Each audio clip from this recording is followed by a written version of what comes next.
জীবনে একবার ভাই এই এক্সপিরিয়েন্সগুলো নেওয়া না সত্যি খুব দরকার। এই হচ্ছে সেই ফারাক্কা ব্যারেজ, যেটা পদ্মা নদীর উপরে কিন্তু নির্মাণ করা হয়েছিল। এইদিকেও দেখতে পারো টি গার্ডেন। এই আধ ঘন্টাটা কিন্তু 1 ঘন্টা লাগলো ঠিকই, কিন্তু তোমাদের কিন্তু দেখাচ্ছি রাস্তার দুপাশে কিন্তু দুই দিকে কিন্তু রয়েছে এরকম ভালো ভালো টি গার্ডেন। কিন্তু অনেক কিছু ভাবিনি কখনো যে এইরকম সিচুয়েশন আমাদের হবে বা এরকম রাস্তা দিয়ে আমাদেরকে জার্নি করতে হবে এই রাত্রে। তাহলে আর কি নিচে থেকে এরকম সিকিউরিটি সকালে একটু সকাল সকাল বেরোতে পারতাম। ভাবতে পারিনি যে আমাদেরকে এই রাস্তার মধ্যে দিয়ে উপরে উঠতে হবে কার হবে। এই কিন্তু জিৎ গাড়ি বের করছে আর আমি কিন্তু বের করে নিয়েছি, রেখে দিয়েছি, এখানে পার্ক করে দিয়েছি। আর এই ছিল কিন্তু আমাদের হোমস্টে। আর এখান থেকে কিন্তু আমরা এখন চেক আউট করে কিন্তু বেরোচ্ছি দার্জিলিংয়ের উদ্দেশ্যে। তো guys good morning from Azimganj. আর বাড়ি থেকে তো বেরিয়ে পড়েছি, তবে আমার নিজের পার্সটাই ভুলে চলে এসেছি বাড়িতে। এটা বড় সমস্যা সকালবেলায়। তো প্রথমত কিন্তু আমার বাইকে ফিউল আপটা করিয়ে নেবো আমাদের আজিমগঞ্জের পেট্রোল পাম্প থেকে। গাড়িতে কিন্তু পেট্রোল একদমই নেই।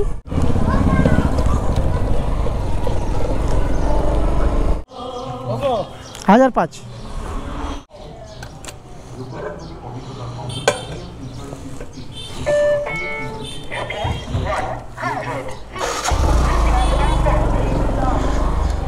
বিলটা নিয়ে নে।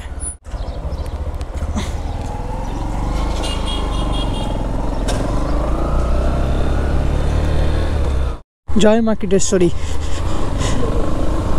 তো এই মুহূর্তে কিন্তু আপাতত আমরা পৌঁছে গেছি কীটেশ্বরী। তো এখান থেকে কিন্তু আমরা সরাসরি পলসনটা উঠবো, নবগ্রাম পলসনটা। তারপর ওখান থেকে আমরা NH-34 ধরে শিলিগুড়ির উদ্দেশ্যে রওনা দেব। আর বেশ ঠান্ডা কিন্তু এখনও পর্যন্ত আছে, সকাল সকাল আর কি থাকবেই গেস করা যায়। আর সূর্যমামা কিন্তু উঠে গেছে। আর এইভাবেই অনেকটা লেট করে কিন্তু আমরা বেরিয়ে পড়েছি বাড়ি থেকে। ভেবেছিলাম 4টে নাগাদ বাড়ি থেকে বেরোবো, তবে এই বেরোতে 7:30 বেজে গেল। শিলিগুড়ি পৌঁছবো কখন এখনও পর্যন্ত আন্দাজ পাচ্ছি না। তো আপাতত কিন্তু পলসনটা এসে পৌঁছালাম। আর এখান থেকে কিন্তু আমরা NH-34 ধরে শিলিগুড়ির উদ্দেশ্যে রওনা দেব।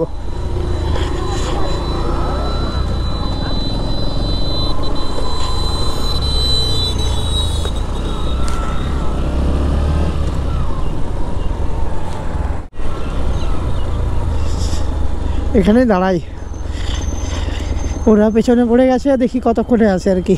তো ওরাও কিন্তু চলে এসছে। তো গাড়ি কিন্তু আমাদের প্রায় 70-80 অ্যাভারেজ চলছে। আর সামনে কিন্তু লেফট সাইডে পড়বে পাপ্পুদা ধাবা। মুর্শিদাবাদের একটি পপুলার ধাবা কিন্তু হচ্ছে এই পাপ্পুদা ধাবা। এই হচ্ছে, তবে এখন আর আমাদের পসিবল না এখানে দাঁড়ানো, কারণ এখন পর্যন্ত কিন্তু অনেকটা আমরা লেট করে ফেলেছি। তো আমাদেরকে কিছুটা পথ এখন কিন্তু কভার করতে হবে। তো বাড়ি থেকে বেরিয়ে এখন পর্যন্ত কিন্তু আমরা প্রায় 20 থেকে 30 কিলোমিটার পথ অতিক্রম করে ফেলেছি। আর আমাদের আজকের ডেস্টিনেশন কিন্তু আছে দার্জিলিং ম্যাল। তবে দেখি কতটা কভার করতে পারি। শিলিগুড়ি পর্যন্ত কিন্তু কভার করবো যেইভাবে হোক, তারপর দেখা যাক এক্সট্রা কতটা করতে পারি। অনেকটাই কিন্তু আমরা লেট করে ফেলেছি, প্রথমেই বলছি তোমাদের অনেকটাই লেট করে ফেলেছি। বলতে পারো প্রায় 3 থেকে 4 ঘন্টা আমাদের লেট হয়ে গেছে। রামপুরহাট, বোলপুর, পানাগড়, মোরগ্রাম সব কিন্তু এই রুট দিয়ে ডিভাইড হয়ে যাচ্ছে। তো তোমরা যদি রামপুরহাট সাইডে যেতে চাও, বোলপুর সাইডে, তো তোমাদেরকে কিন্তু এই রুট ধরে যেতে হবে। আর এখনও পর্যন্ত কিন্তু এই রুটে আমি এখনও জার্নি করিনি। তারাপীঠ গেছি অনেকবার বাইক নিয়ে, তবে আমি যে বাড়ি গেছিলাম সে বাড়ি কিন্তু ওই 5 গ্রাম হয়ে গেছিলাম। তো দেখো রাস্তায় কিন্তু কাজ হচ্ছে হাইওয়েতে। আর এগুলোতে কিন্তু VLC রাখা আছে। VLC মানে কি তোমরা তো জানো, আমাদের ভাষায় কিন্তু ভাই এগুলো VLC। আর জিৎ কিন্তু আগে সেই লেভেলে টানছে ভাই। তো ওই রুটে কিন্তু কাজ চলছে, তার জন্য ওটা বন্ধ করে দিয়েছে। আর এই রুট দিয়েই এখন চলছে আর কি, যত গাড়ি ঘোড়া চলছে সব কিন্তু এখন এই রুট দিয়ে চলছে। 2টো লেনকে 2টো রুট করে দিয়েছে আর কি।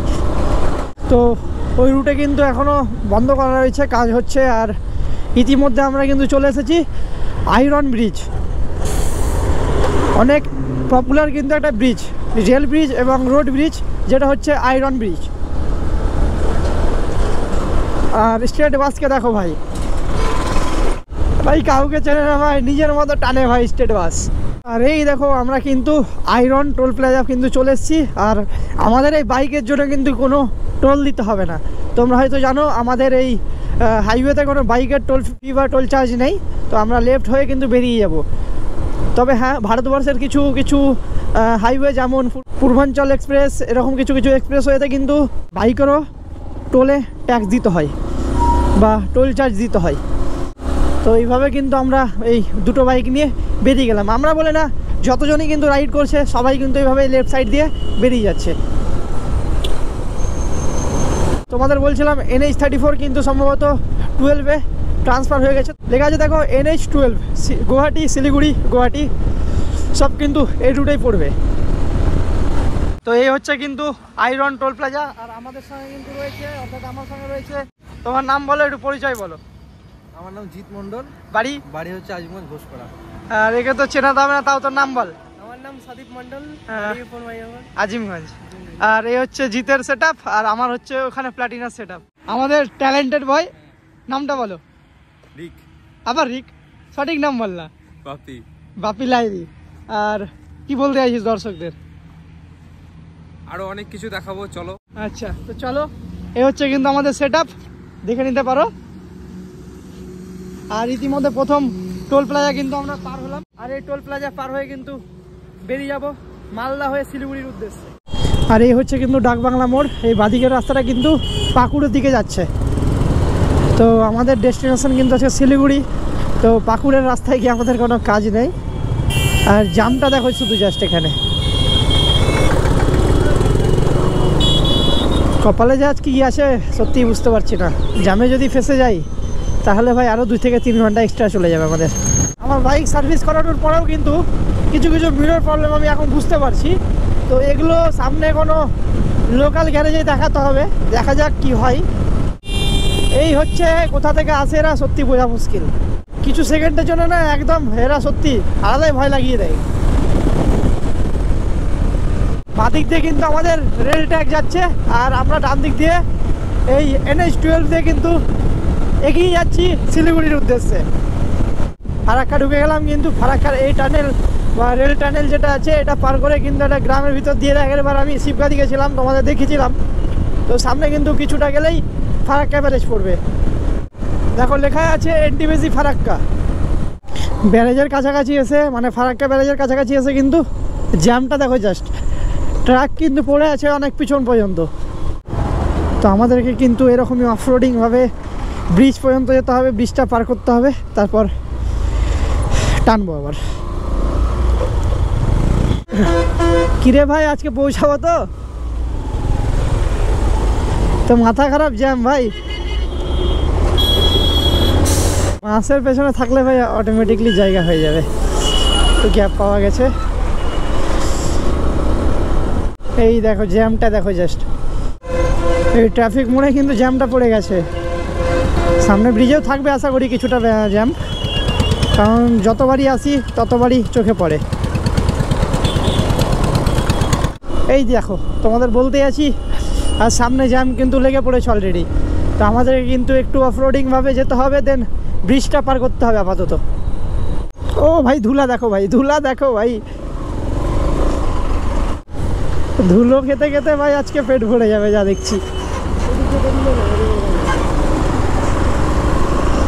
অফরোডিং রাস্তার অবস্থা দেখো, শুধু ছোট ছোট পাথর। জ্যামটা দেখো জাস্ট কি লেভেলের ভাই।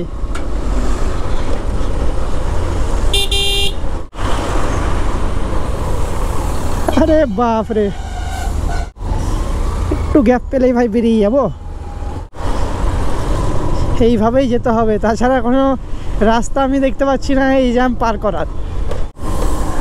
ওরা কিন্তু বলছিল এই ফারাক্কাতেই ব্রেকফাস্টটা করবে, তো দেখি একবার কথা বলে নিতে হবে। দেখো ভাই এদিকে আই থিঙ্ক ওরা জ্যামে পড়ে গেছে। জ্যাম কিন্তু ভাই ব্রিজ পর্যন্ত, কারণ ব্রিজে বেশি গাড়ি উঠতে দেয় না। একটা নির্ধারিত সীমা আছে, সেই সীমায় গাড়ি উঠতে দেবে, তারপর সেগুলো পাস হবে, দেন আবার গাড়ি ছাড়বে। এই ক্রাইটেরিয়ায় কিন্তু এই ব্রিজ এখন ব্যবহার করা হচ্ছে। ওই 1 বছর পর কিন্তু রাইড করছি, আর সত্যি অনেকটা ভয় লাগছে রাইড করতে, কারণ প্রায় 1 বছর ধরে সেরকম গাড়ি চালাই না, ওই লোকালে যেটুকু চালাই সেটুকুই।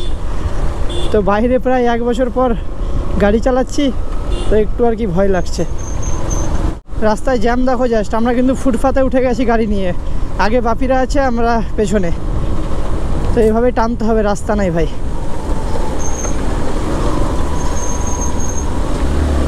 সবাই ফুটপাতে উঠে গেছে ভাই জাম দেখে, মাথা খারাপ জাম ভাই। ফারাক্কা ব্যারেজে এই হচ্ছে সেই ফারাক্কা ব্যারেজ, যেটা পদ্মা নদীর উপরে কিন্তু নির্মাণ করা হয়েছিল। ফারাক্কা ব্রিজ কিন্তু পার হলাম, আর ফারাক্কা ব্রিজে কিন্তু টোটাল 107টা গেট দেখতে পেলাম, 109টা। তো এখনও অবধি কিন্তু ফারাক্কাতেই রয়েছি আমরা, আর কিছুক্ষণের মধ্যে কিন্তু মালদা ঢুকবো। তো ভাবছি মালদা ঢুকেই ব্রেকফাস্টটা করব। আর সত্যি যদি ফুটপাতে না উঠতাম তাহলে কিন্তু এই জ্যামে আমাদের অনেকক্ষণ সময় চলে যেত। আমাদের আজকের দ্বিতীয় টোল প্লাজা অর্থাৎ ফারাক্কা টোল প্লাজা কিন্তু আমাদের ঠিক সামনে। তো এই টোল প্লাজাও কিন্তু আমরা বাদিক দিয়ে বেরিয়ে যাব আমাদের ডেস্টিনেশনের উদ্দেশ্যে, ফারাক্কা রায়গঞ্জ হাইওয়ে। অর্থাৎ রায়গঞ্জ পর্যন্ত কিন্তু আমাদের টোল প্লাজা পড়বে না, তার রায়গঞ্জের পরে কিন্তু আমাদের আবার একটা টোল প্লাজা পার হতে হবে। ওই দাদা কে জানি না, আর কোথায় পর্যন্ত রাইডে যাচ্ছে সেটাও জানি না। তবে দাদাকে অনেকক্ষণ থেকে নোটিস করছি, প্রায় আয়রন ব্রিজের আগে পর্যন্ত থেকে নোটিস করছি। তো যেখানে সেখানে কিন্তু দাদা থেমে যাচ্ছে এবং একটা করে বিড়ি খাচ্ছে, দেন আবার বাইক চালাচ্ছে। তো সত্যি ভাই কারোর সঙ্গে নেই ভাই, একাই রাইড করছে দাদা, সোলো রাইড করছে এবং নিজের ইচ্ছা মতো ভাই, যখন যেখানে ইচ্ছে হচ্ছে সেখানে দাঁড়িয়ে বিড়ি টানছে ভাই, আলাদাই লেভেলের ভাই। কালিয়াচক কিন্তু এখান থেকে মাত্র 4 কিলোমিটার, বাদিকে বোর্ড দেখলাম আর কি। এই এসে পৌঁছালাম কিন্তু কালিয়াচক, আর আমি জানি এখানে জ্যাম হবে, আগেরবার এসেও এখানে জ্যামে পড়েছিলাম অনেকক্ষণ। সামনে অ্যাকচুয়ালি একটা ট্রাফিক মোড় আছে, যার জন্যই কিন্তু এতটা জ্যাম হয়ে পড়ে এই জায়গা। কপাল যদি ভালো থাকে তাহলে ভাই আর কি বেরিয়ে গেলাম, না হলে যে এখানে কতক্ষণ আমাদের সময় যাবে সত্যি বুঝে উঠতে পারছি না এখনও। যতদূর চোখ যাচ্ছে ততদূরই দেখতে পাচ্ছি জ্যাম রয়েছে, এইভাবেই এগোতে হবে ভাই। আব ক্যা হো গয়া তেরা কালিয়া। রাইট দেনা না, রাইট দেনা না।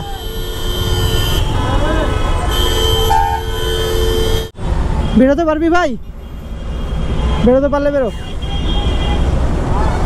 দেখ না ট্রাই কর না, ট্রাই কর না।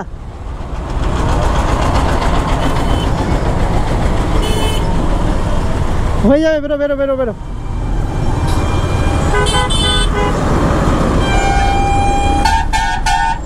মালদা কিন্তু মোটামুটি ঢুকে গেছি আশা করছি। প্রথমে পড়বে গৌড় মালদা, তারপর পড়বে মালদা টাউন। তো আমার জার্নি কিন্তু এদিকে হয়েছে লাস্ট গৌড় মালদা পর্যন্ত, তারপর কিন্তু আমি কোনোদিনই যাইনি। তো আমার লাইফে প্রথম এটাই নর্থ ইস্টের দিকে রাইড। হ্যাঁ ট্রেনে গেছি দুবার, তবে দুবার বলা ঠিক হবে না, একবার ট্রেনে গেছি আর একবার বাসে গেছি। তো দেন তৃতীয়বারের জন্য কিন্তু বাইক নিয়ে রওনা দিয়েছি। আর আমার বাইকের স্পিড কিন্তু অ্যাভারেজ 70-80 টানছে। ওরা কিন্তু অনেকটা আগে চলে গেছে বুঝতে পারছি, মোটামুটি আমার থেকে 100 মিটার আগে কিন্তু ওরা রয়েছে। তো দেখি কভার করে দেব। বেশিরভাগ সময় আর কি আমি আগে থাকছি, ওরা পেছনে থাকছে, বাট তোমাদেরকে যখন দেখাচ্ছি তখন কিন্তু আমি পড়ে যাচ্ছি পেছনে। আই থিঙ্ক মালদা ঢুকে গেছি, নিজেও বুঝতে পারছি না ভাই আজকে কভার করতে পারবো কি। কেবল 100 কিলোমিটার হয়তো রাইড কমপ্লিট করলাম, 100 একটু অ্যাবভ হবে আর কি। তো এখনও কিন্তু আমাদের অনেকটাই পথ পড়ে আছে। কতক্ষণে যে পৌঁছাবো শিলিগুড়ি, তারপর আজকে আবার দার্জিলিং রাইডটা নিতে পারবো কি, এটা একটা ভাবার মতো ব্যাপার। তো দেখি চেষ্টা করব ভাই, যতটা পারবো আজকে কভার করার চেষ্টা করব। তো মালদা ঢোকার আগে কিন্তু এই নদীটা পড়লো, কোন নদী ভাই কেউ জেনে থাকলে অবশ্যই কমেন্ট করে জানিয়ে যেও।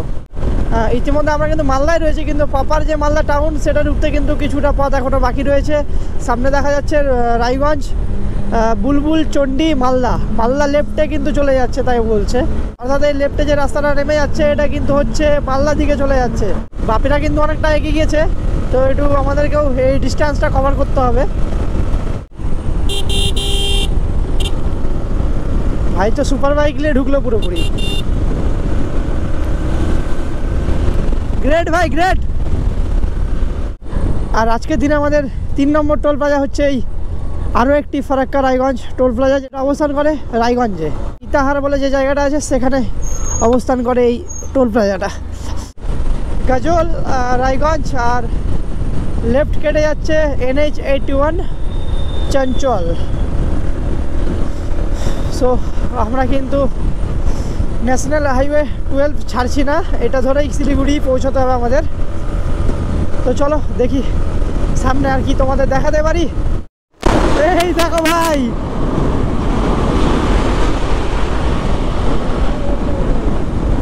এটা হচ্ছে কিন্তু বালুরঘাটের লাইন। সামনে কিন্তু আমাদের ব্রেকফাস্ট করতে হবে, প্রায় সময় 11টা বেজে গেছে। আর আমাদের কিন্তু একটা রেস্টুরেন্ট বা ছোটোখাটো দোকান থেকে কিন্তু আজকের ব্রেকফাস্টটা কমপ্লিট করতে হবে। তো এই হচ্ছে মধুবাড়ি বলে কোনো একটা জায়গা গাজলের কাছাকাছি। তো এখানেই কিন্তু আমরা ব্রেকফাস্ট করছি। কি আছে, পরোটা আর সবজি। কেমন লাগছে জিৎ? খুব সুন্দর। তোর কেমন লাগছে? ভালো। তোর বলে তুমি কি বলছিলে? পরোটা খুব সুন্দর হয়েছে। আচ্ছা, সত্যি কথা, যিনি বানিয়েছেন তেল ছাড়া, হাতের জাদু আছে। আচ্ছা, মানে তোমার সবজিটা বেশ গরম গরম। তোমার তো আগের এক্সপিরিয়েন্স আছে মনে হয়। আমি এখানে এসেছি, আগেও খেয়েছি। আচ্ছা। তো আমি এখানে নিয়ে এলাম, তোমাদেরকেও ডাকলাম এখানে আসো, ভালো লাগবে। আচ্ছা, তো এখন কিন্তু ইটাহার ঢুকলাম, এখনও রায়গঞ্জ অনেকটা দূর। আর বালুরঘাট যাওয়ার জন্য দেখতে পাচ্ছ রাইট টার্ন কিন্তু নিতে হবে। তো আমরা যেহেতু শিলিগুড়ি যাব, তো রায়গঞ্জ হয়ে আমাকে যেতে হবে, অর্থাৎ আমাদের সামনে যেতে হবে।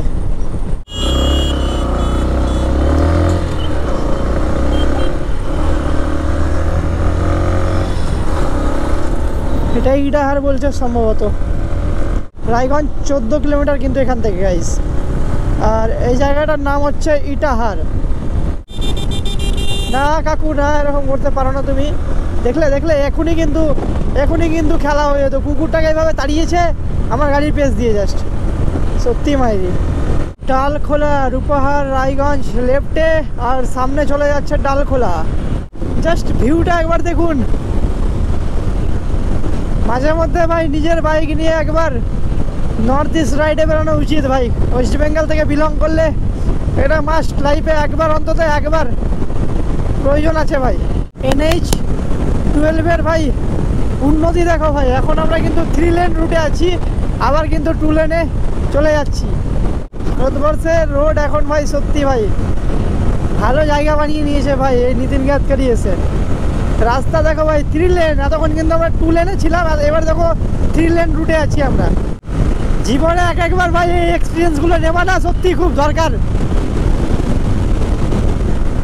আজকের দিনে কিন্তু 4 নম্বর টোল প্লাজা হচ্ছে এই টোল প্লাজাটা। আর এইটা পার করে কিন্তু বেশ কিছু ভালো তোমাদের ভিউ দেখাবো। তো চলো সঙ্গে থাকো, দেখতে থাকো ব্লগার হবে ইউটিউব চ্যানেল। আমার অ্যাকশন ক্যামেরাতে কিন্তু চার্জ শেষ হয়ে গেছে, তো তার জন্য এটা চার্জে বসিয়ে দিয়েছি। তার জন্য তোমাদের রুটটা ক্যাপচার করে দেখাতে পারলাম না। তো ঠিক পেছনে একটা ওভারব্রিজের নিচে একটা জায়গা আছে, সেখান থেকে তোমাদের টার্ন নিয়ে এই রাস্তা ধরতে হবে, দেন এই রাস্তা হয়ে তোমাদের শিলিগুড়ি যেতে হবে। তো এই কিছুটা রাস্তা কিন্তু খুবই খারাপ গাইস, দেখতে পাচ্ছ তোমরা রাস্তার অবস্থাটা দেখো, দেখতে পাচ্ছ কেমন কি হয়ে আছে। যখন 2 ট্রাক ড্রাইভার ব্যাক বেঞ্চার হয় তখন কিন্তু ঠিক এরকমটাই করে ভাই। কিছুক্ষণ কিন্তু দুটোই রেসারেসি করছিল ভাই, 2 লেন নিয়ে। তো এখান থেকে কিন্তু কিষানগঞ্জের দূরত্ব হচ্ছে 1 কিলোমিটার, এবং ইসলামপুর বলে কোনো একটি জায়গা রয়েছে সেটা 30 কিলোমিটার। শিলিগুড়ি কিন্তু এখান থেকে মাত্র 117 কিলোমিটার। হ্যাঁ মাত্র, আমাদের জন্য মাত্র। দার্জিলিং 174, শিলিগুড়ি কিন্তু 100 কিলোমিটার, এবং গুয়াহাটি আছে 553 কিলোমিটার, এবং শিলচর আছে 850 কিলোমিটার। তো আমাদের ডেস্টিনেশন কিন্তু আজকে শিলিগুড়ি পর্যন্ত ছিল, তবে যদি আমরা টাইমের মধ্যে ঢুকে যাই তাহলে কিন্তু দার্জিলিংটাও কভার করে নেব। আর রাস্তার ঠিক বাদিকে কিন্তু রয়েছে কিষানগঞ্জ জংশন। শিলিগুড়ির ঠিক আগেই পড়ে কিষানগঞ্জ জংশন, সেই রেলওয়ে স্টেশন হচ্ছে কিন্তু এটা। কিছুক্ষণের জন্য কিন্তু আবারও এখানে কিছুক্ষণ রেস্ট নিলাম আর চাটা খেয়ে নিলাম, তারপর আবার আমরা রাইডটা শুরু করছি। আর আমাদের কিন্তু এখনও প্রায় 80 কিলোমিটার মতো পথ বাকি রয়েছে। 70-80 কিলোমিটার আমরা এখন কভার করব।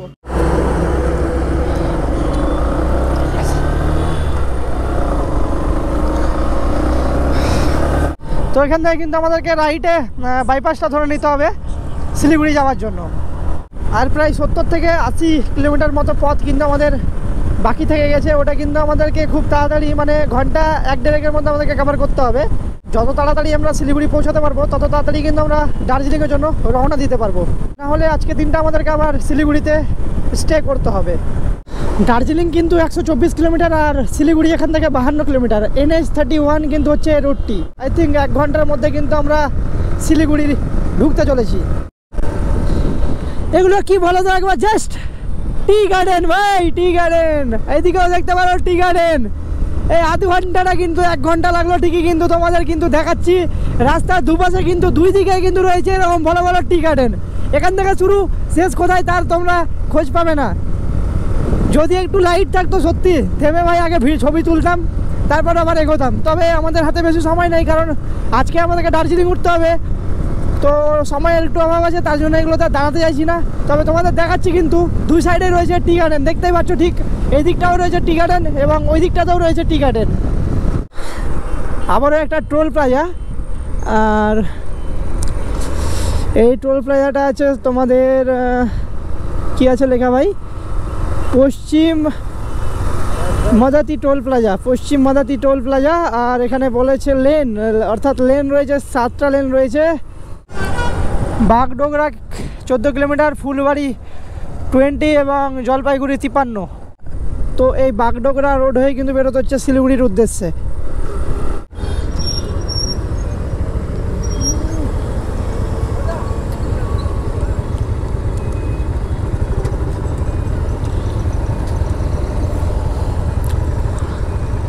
জলপাইগুড়ি যেতে হলে কিন্তু তোমাদের ওই বাইপাসটা ধরতে হতো, তো আমাদের ডেস্টিনেশন কিন্তু শিলিগুড়ি। তো ডেস্টিনেশন দার্জিলিং, তবে আমরা শিলিগুড়ি হয়ে যাবো যেহেতু, তো এদিকে ঢুকতে হলো আর কি।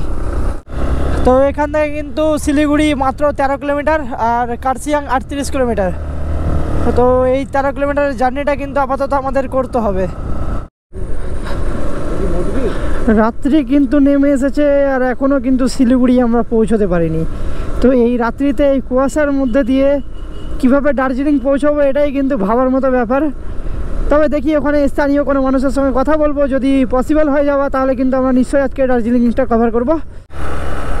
একটু কিন্তু মিসকনসেপশন হয়েছে, তো আমাদের কিন্তু পেছনে একটা ফ্লাইওভার ছিল, ফ্লাইওভারটা নিয়ে ঠিক ওই রুটটা ধরতে হতো, তো একটু ভুল হয়েছে। তো চলো, এখানে বিএসএফ ছিল, বিএসএফে বললো যে ব্যাক করে ওই ফ্লাইওভারটা ধরে ওই দিক দিয়ে বেরোতে হবে। তো যাই হোক, চলো।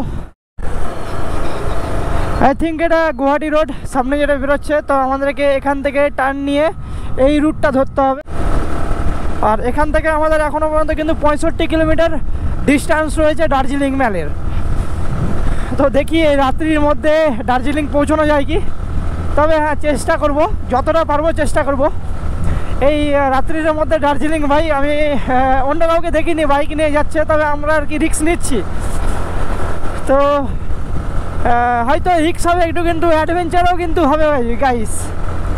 তো চলো, এখান থেকে কিন্তু আমার লেফট নিতে হচ্ছে ওই রাস্তাটা ছেড়ে, তারপর এখন সামনে গিয়ে আবার রাইট টার্ন নিতে হবে। তো চলো সামনেই যাই আপাতত, চলো গুরু। সামনে কিছুটা যাওয়ার পর কিন্তু রাইট টার্ন নিতে হবে, গুগল ম্যাপ যেটা বলছে আমাদের। কিছু কিছু জায়গায় সত্যি গুগল ম্যাপ এমনভাবে মার খাওয়ায় না, বলার নেই ভাই। আবার কিন্তু টার্ন লেফট নিতে হবে 300 মিটার মতো পর, গুগল ম্যাপ যেটা বলছে। শিলিগুড়ি মেইন টাউনে ঢুকে কিন্তু আমাদের অনেকটা টাইম চলে গেল। 2 কিলোমিটার অতিক্রম করতে কিন্তু আমাদের অনেক সময় লেগে গেল। তো এবার কিন্তু আমাদেরকে একটু কভার করতে হবে রুটটা। আমরা কিন্তু বাগডোগরা নাকশালবাড়ি রোড হয়ে কিন্তু বেরোচ্ছি দার্জিলিংয়ের উদ্দেশ্যে। আর এই রাত্রি হয়ে গেছে আর নির্জন রাস্তা, সামান্য কিছু পরিমাণের গাড়ি কিন্তু আসছে যাচ্ছে, তার মধ্যে আমরা কিন্তু গাড়ি নিয়ে রওনা দিয়েছি। সত্যি একটু ভয় ভয় লাগলেও চলো এই রিস্কটা নিয়ে নেবো, অ্যাডভেঞ্চার কিছু একটু নাহলে অর্জন করবো। চলো, তোমরা কি কিছু দেখতে পাচ্ছ রাস্তার অবস্থা? আর এই রাস্তার মধ্যে, নির্জন রাস্তার মধ্যে দিয়ে কিন্তু আমরা দুটো বাইক নিয়ে যাচ্ছি। সত্যি ভাই একদম ইউনিক। সামনে একজন স্কুটি দেখতে পেলাম, তবে রাস্তাটা কিন্তু সত্যি খুব ভয়ানক। তোমরা কিন্তু হুট করে নেওয়ার চেষ্টা করবে না, যদি পরিস্থিতি সেরকম হয় আর সঙ্গে বেশ কিছু জন থাকে তাহলে কিন্তু তোমরা নিতে পারো। তাছাড়া এগুলো নেওয়ার আর এত রিস্ক নেওয়ার কোনো প্রয়োজন নেই। এখানে কিন্তু লেখা আছে কার্শিয়াং 24 আর দার্জিলিং 56, মিরিক কিন্তু 25 কিলোমিটার। তো কোন দিক দিয়ে যেতে হবে সেটাই বোঝা মুশকিল। তো ওইখান থেকে কিন্তু একটা গেটের ভিতর দিয়ে দার্জিলিং বা মিরিক রুট ধরলাম, আর রাস্তা দেখো কি চড়াই উঠতে লাগলো। তো জানি না কতটা দেখতে পাচ্ছ, হ্যাঁ, ক্যামেরাতে তো সেরকম আসবে না, তো ফোন থেকে তোমাদের ভিডিওটা দেখাচ্ছি। তো এরকমই অন্ধকার রাস্তা দিয়ে কিন্তু আমাদেরকে উঠতে হচ্ছে, আর ভয় বলতে গেলে একটু লাগছে। তবে চলো, মহাদেব আছে, শ্রী রামজি আছে, দেখে নেবে। डर के आगे जीत है, डर के आगे जीत है, बात याद रखना मेरे दोस्त। আর উপরে পাহাড়গুলো দেখতে পাচ্ছ লাইট জ্বলছে, মানে কোনো ছোটোখাটো বাড়ি বা হোটেল সেগুলোতে কিন্তু লাইট জ্বলছে দেখতে পাচ্ছ হয়তো। তো ভাই রাত্রেবেলা এই কিন্তু একটা সৌন্দর্য যে উপরে লাইট দেখতে পাবো, পাহাড় কিন্তু দেখতে পাবো না ভাই। এগুলোর সাথে সাথেই কিন্তু আজকে আমাকে দার্জিলিং পর্যন্ত যেতে হবে। দেখি দার্জিলিং যেতে পারি কি, যা অবস্থা। আর রাত্রে ওঠা পসিবল হবে কি জানি না। তাছাড়াও ঠান্ডাটা কিন্তু অনেকটা বেড়ে যাচ্ছে। একটা ভিতরে টি শার্ট পরে পরে রাইডিং জ্যাকেট পরে কিন্তু প্রচণ্ড অসুবিধা হচ্ছে ঠান্ডায়। তো দেখি কতক্ষণ সার্ভাইভ করতে পারি এভাবে, আর কত দূর উঠতে পারি। এখন তো সবে শুরু গুরু, কিছু দেখতে গেলে কিন্তু চালিয়ে যেতে হবে গুরু।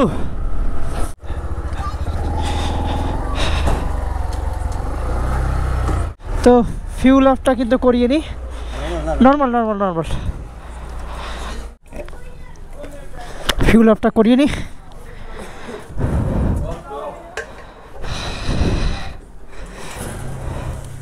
$104.85 বিলটা।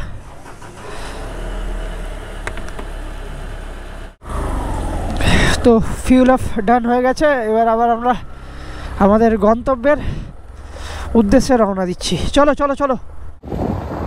তো জানি না কোন রাস্তায় এসেছি, তবে একটা বাড়ি ছিল, যখন জিজ্ঞেস করলাম তো এটা বললো বালাসন ব্রিজ, দেখতে পাচ্ছি ম্যাপে এটা। আর বললো ঠিক কালচিয়াংয়ের পাশে আছি, কালচিয়াংয়ের পাশে আছি। তো এখানে এই ব্রিজটা পার হয়ে কালচিয়াং ঢুকতে পারবো। তো সেই মতো আমরাও কিন্তু এই ব্রিজ পার হলাম। এই ব্রিজটার নাম বলছে বালাসন ব্রিজ। এবার দেখি কোন দিকে যাওয়া যায়। ডান দিকে, ডান দিকে, এদিকে এদিকে, চল চল। গুগল ম্যাপ কিন্তু আমাদের বলছে এই রাস্তা ধরে উঠতে হবে। ভাই ঘড়ির কাটায় প্রায় 7টা-8টা বেজে গেছে, আর আমরা এই পাহাড়ের রাস্তায় করে বেড়াচ্ছি। এগুলোর জন্য ভাই সত্যি বুকে দম দরকার, এটা ভাই সবার নেই। কিন্তু হ্যাঁ, বাকি পরের কথাটা বললাম না, অনেক রকম কথা চালায় ভাই। এইসব রিয়েল লাইফ অ্যাডভেঞ্চারগুলো না নেওয়ার জন্য না বুকে কাটা দরকার ভাই।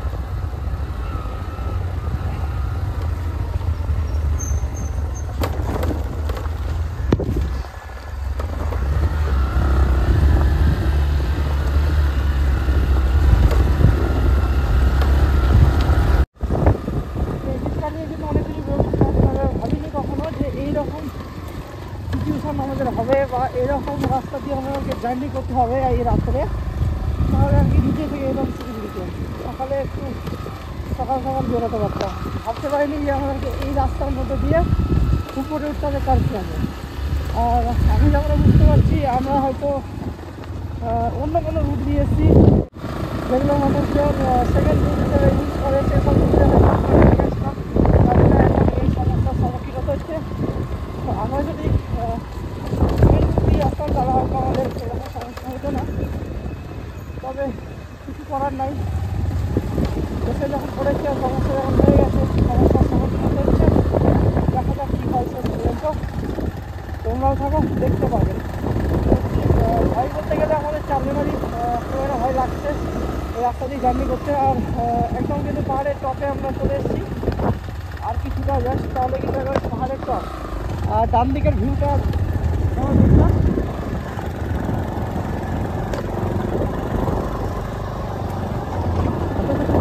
তোমাদের এত সাহস করে দেখাতে পারছি, এটার জন্য একটা ভালো কমেন্ট দিয়ে যাও, তাহলে আর কি মনে শান্তিটা পাওয়া যাবে।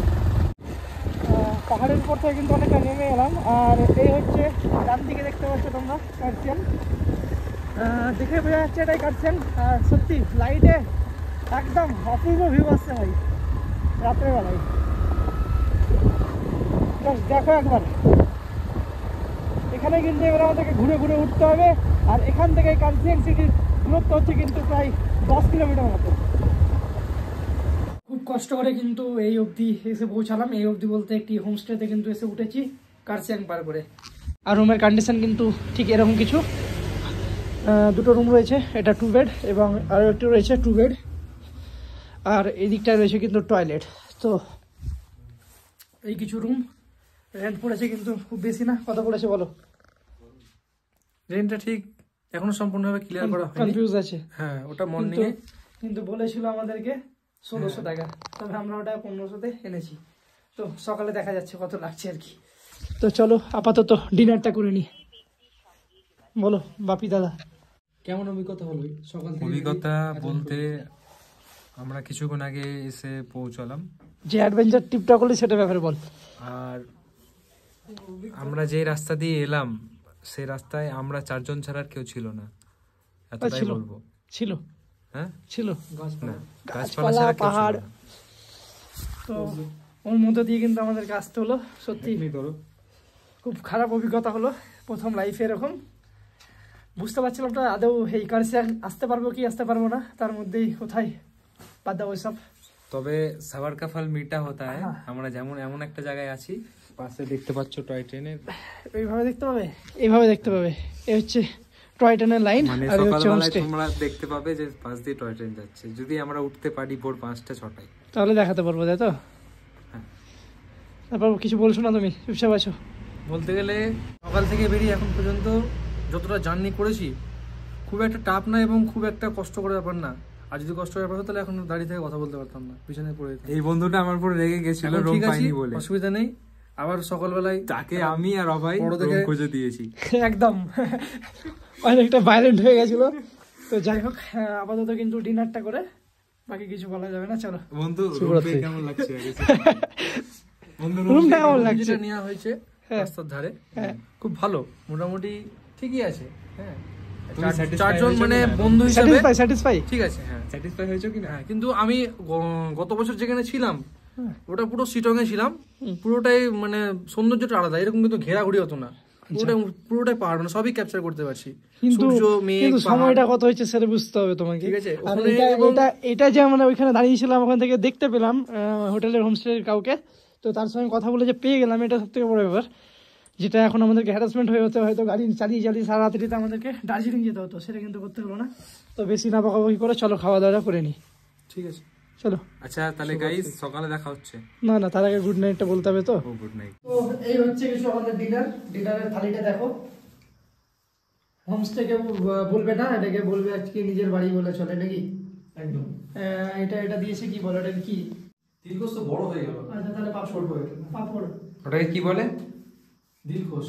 তিলখোস আমি ছোট থেকে শুনে এসেছি, তো বলছে পাপড়, তো পাপড় তো এখন ডাল ভাত, একটা সবজি আছে, আচার আছে, আর এটা কি লঙ্কা। তো এইগুলো নিয়ে আছে আমাদের থালি।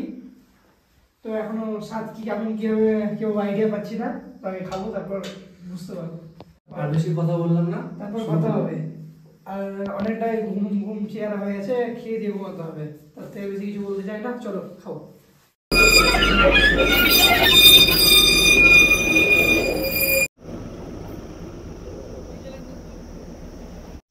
Good morning from Kurseong. আর কার্সিয়াং যে হোমস্টেতে ছিলাম সেখানে কিন্তু ঘুম থেকে উঠে ব্রেকফাস্ট চলে এসছে। ব্রেকফাস্টে আছে ওয়াই। ফুল ফর্মটা বল। ফুল ফর্ম জানি না ভাই, এটা বলে নুডলস। হ্যাঁ, কিন্তু এখানে ওয়াই নামে পরিচিত। তো মানে আমাদের বাংলা ভাষায় যেটা ম্যাগি, সেটা এখানে ওয়াই ওয়াই। আচ্ছা, ম্যাগি তো খেয়ে দেখ কেমন, ওয়াই ওয়াই পাওয়া যায়। খেয়ে দেখ কেমন টেস্ট আছে বল একটু। একসঙ্গে এতটা খাবি? ভালো না? খেয়ে নিতে আবার তোমাদের সঙ্গে আবার কথা বলছি। তো আমরা কিন্তু আবারও বেরোচ্ছি, কার্সিয়াং থেকে দার্জিলিংয়ের উদ্দেশ্যে রওনা দেবো। আর এই হচ্ছে হেলমেটে মাউন্ট করা হচ্ছে ক্যামেরাটা, লাগেজ ফ্যাগেজ সব রেডি করছি, বাইকে আবার বাঁধবো, তারপর আমরা আবার কিন্তু বেরিয়ে পড়বো। চলো তোমাদের বাইরে থেকে একটু হোমস্টেটা একটু দেখিয়ে দিই। এই কিন্তু জিৎ গাড়ি বের করছে, আর আমি কিন্তু বের করে নিয়েছি, রেখে দিয়েছি, এখানে পার্ক করে দিয়েছি। আর এই ছিল কিন্তু আমাদের হোমস্টে। আর এখান থেকে কিন্তু আমরা এখন চেক আউট করে কিন্তু বেরোচ্ছি দার্জিলিংয়ের উদ্দেশ্যে। এই সাইডটাই হচ্ছে কিন্তু কার্সিয়াং রেলওয়ে স্টেশন, আর এই সাইডে চলে যাচ্ছে দার্জিলিং। তো ডান দিকে কিন্তু এরকম কিছু হোমস্টে তোমরা দেখতে পাবে। হোমস্টের নামটা তোমরা দেখে নিতে পারো এবং কন্ট্যাক্ট ডিটেলস এখানে দেওয়া থাকলো। তো ভালোভাবে দেখিয়ে দিচ্ছি তোমাদেরকে। তোমরা যদি এখানে আসতে চাও তোমরা এখানে কিন্তু কন্ট্যাক্ট করে আসতে পারো। আর সার্ভিস কিন্তু ভাই খুব ভালো লাগলো। আমাদের থাকা অ্যান্ড খাওয়া 700 টাকা করে পড়লো কাল রাত থেকে এখন পর্যন্ত। ব্রেকফাস্ট ইনক্লুড ছিল এবং ডিনার ইনক্লুড ছিল। তো যাই হোক, চলো এখান থেকে বেরোই, চেক আউটটা করে নিই। তো আমাদের এই হোমস্টের মালিক যিনি আছে তার সঙ্গে আপনারা একটু কথা বলুন। अच्छा ठीक है, आप लोगों का जो होम स्टे है इधर का एड्रेस थोड़ा बता दीजिए। सिपाहीद्रा डाँडा गाँव होम स्टे कर्सियंग के बगल में है ना? कर्सियंग के बगल में ठीक है। 5-10 मिनट आगे। अच्छा, कर्सियंग से कांटेक्ट डिटेल्स बोल दीजिए आपका। कॉन्टैक्ट डिटेल्स इधर कोई आए तो कांटेक्ट करेगा तो कैसे करेगा? पाउना घर होम स्टे बोलने से हो जाएगा। रास्ता में है, हिलकाट रोड में है। मोबाइल नंबर जो यहाँ पर है इसमें कांटेक्ट कर लो। हाँ 2 है। আচ্ছা ঠিক আছে, থ্যাংক ইউ। দার্জিলিংয়ের প্রথম এপিসোড অর্থাৎ আজিমগঞ্জ থেকে কীভাবে কার্সিয়াং পর্যন্ত এসে পৌঁছালাম, এই পর্বটা কিন্তু এতটাই রাখলাম। এর পরবর্তী পর্বে কিন্তু এখান থেকে দার্জিলিং এবং দার্জিলিংয়ের লোকাল সাইট সিইং বাকি সব কিছু কিন্তু পরের পর্বে থাকছে। অবশ্যই পরের পর্বটা দেখে নেবে, ডিসক্রিপশানে লিঙ্ক থাকলো, তাছাড়া উপরে আই বাটনে কিন্তু শো করছে। তো আজকের এই ভিডিওটা কেমন লাগলো অবশ্যই কমেন্ট করে জানিয়ে যাবে, আর ভিডিওটা ভালো লাগলে অবশ্যই ভিডিওটা একটু লাইক করে একটা কমেন্ট করে কিন্তু চ্যানেলটা সাবস্ক্রাইব করে দেবে। তো দেখা হচ্ছে আবার পরবর্তী কোনো পর্বে, ততক্ষণের জন্য বাই বাই।